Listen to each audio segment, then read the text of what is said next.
What do you do when you're having trouble reaching a contracting officer? Well, the obvious answer is you just keep trying to reach them. You just keep calling and emailing and that sort of thing. You try to get an introduction from someone else at another organization or agency or small business office or another office within the organization. That's one route. But one of the things that I find that is helpful is when you can get creative. I wanted to share this idea with you this morning here. It's a really simple thing. I've used this in the past to connect with people, and I'm like, why have I never shared this with government contractors? So today I'm going to share with you something that's a little new, but I found regardless of the position of the person, this is a way to reach just about anybody. It's very, very simple. It's the concept of using some videos that you can create in your office. You don't have to get super fancy. You don't have to hire somebody. If you want to, that's fine. I would create an online, on-demand version of your capability brief. It doesn't have to be super long or anything like that. In fact, I would recommend you keep it to 10 minutes or less. If you keep it to 10 minutes or less and I click on it and I see it's only 10 minutes, the odds are I'm probably going to watch it. If you want to get even more creative, you can make a teaser or something like that. Just make the video your capability brief. And look, if it goes 6 minutes, 7 minutes, and you're done, you're done. I would keep it really, really simple. Instead of doing like your full out capabilities brief that you would normally have for a contracting officer, I would just focus on a few of the highlights. I would focus on a really good corporate overview where you talk about some metrics, provide that social proof that you are as good as you say you are. I think that's really, really important. So some metrics in your corporate overview. So let's say if you're a training company, you could say something like, our company has trained over 12,000 executives over the last 10 years. We've administered over 2 million hours of executive training or whatever it is, right? Some metrics that speak to the fact that you are as good as you say you are and that you're not a newbie in the business. That's one area. The next area is talking about your primary capabilities. Notice I said your primary, not 85 things that you can do. I don't want to hear about 85 things that you can do. I want to hear about the fact that you are cybersecurity experts and your niche in cybersecurity is fill in the blank, whatever it is. Don't tell me that you can also do custom computer program. You can also do SharePoint. You can also do landscaping. I don't need to hear about any of that. I want to hear about your primary capabilities in this particular little short briefing here that you're going to record. Next, I want to hear about your differentiators. Just tell me a little bit about what makes you different. It's not things like, well, our leadership style is,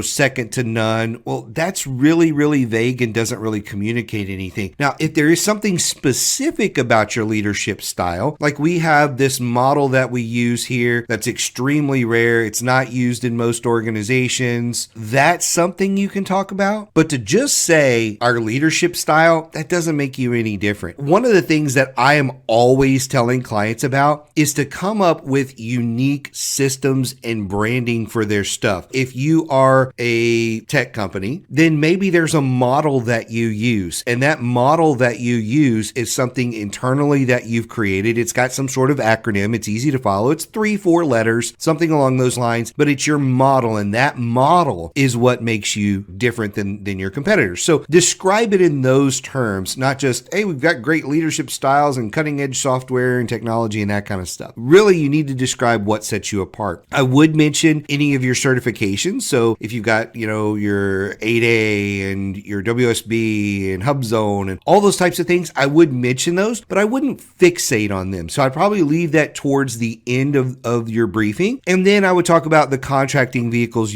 that you have and that sort of thing.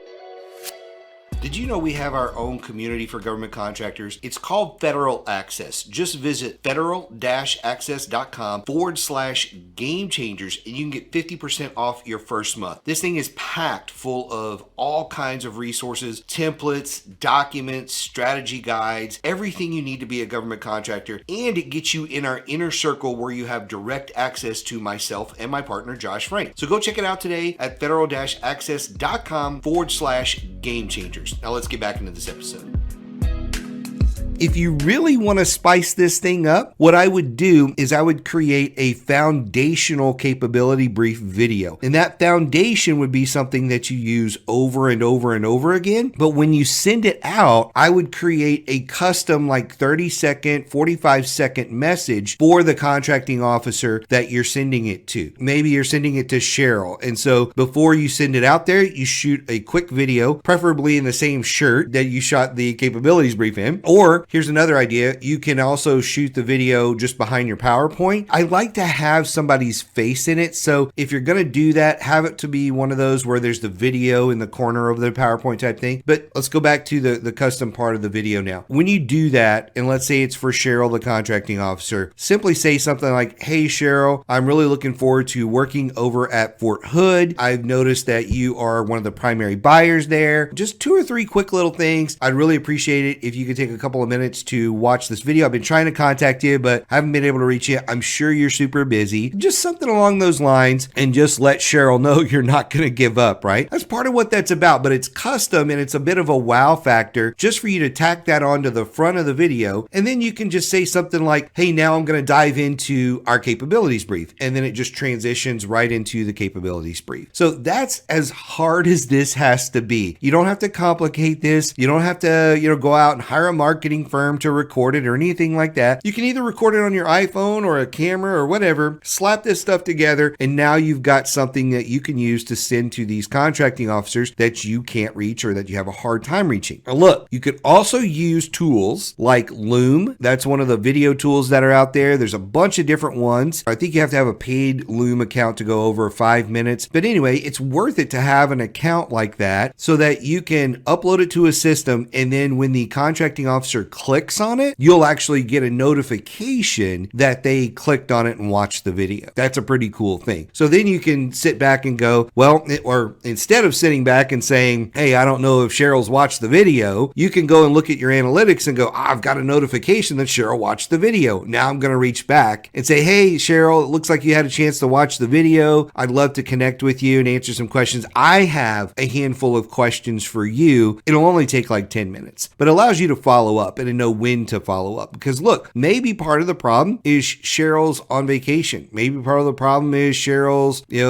just went out with a baby and she's not going to be back for 3 months. You don't know why Cheryl's not watching your stuff, but you will know when she does. And that's when you can re-engage Cheryl on this type of stuff. Keep it simple, keep it short, keep it informative, and just make sure, and as you're going through this stuff, that you are thinking about that agency. So here's another quick little point that you may want to mention. If there is specific past performance relative to that agency you're talking to or an opportunity that you want to mention, drop those things in there. It's fine to do that kind of stuff. You just want to be careful because then you might have to re-record some of your capabilities briefs, but that's okay. I highly recommend customization over just mass emails and that sort of thing. I don't recommend you just blast email this thing out. I recommend you thoughtfully and carefully use it and make sure that you are reaching the people that you want to reach and not just, again, the shotgun blast thing. It is something that you may eventually want to post on LinkedIn or some other social media where now you've got an online, on-demand version of your capabilities brief, and it's something you can share with your community of, hey, if you have a need for these types of services, here's a quick overview of how we do them and how we might be able to work together and that sort of thing. I think it's a really simple strategy, and if you have questions about this or what goes in your capabilities brief or anything like that, I'd be happy to chat with you about that, and we will see you next time.